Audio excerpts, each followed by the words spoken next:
सुनील सुनील मधु मधु मधु बनिया बनिया बनिया बनिया जाहिया से गाइल बा पियवा मोर बहरे, जाहिया से गाइल बा पियवा मोर बहरे,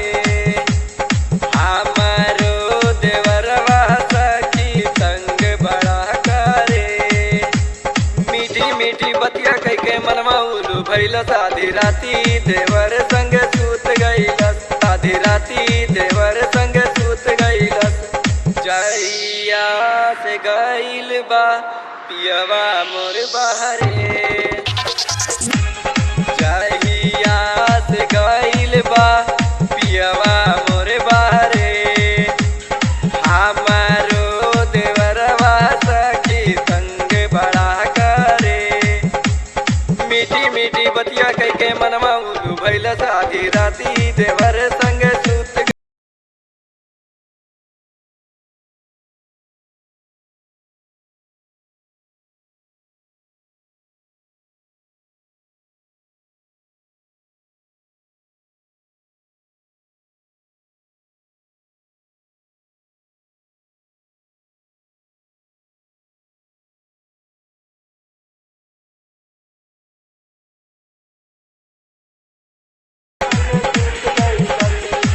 हमरा बलमुआ के कुछ न बुझाता,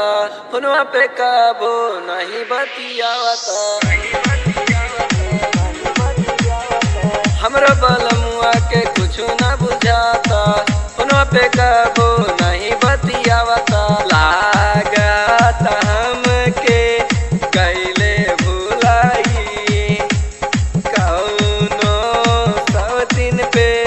कैले लू भाई, चढ़ली जवानी छोड़े पानी ओके ना बुझैलस, आधी राती देवर संग सूत गइलस, आधी राती देवर संग सूत गइलस।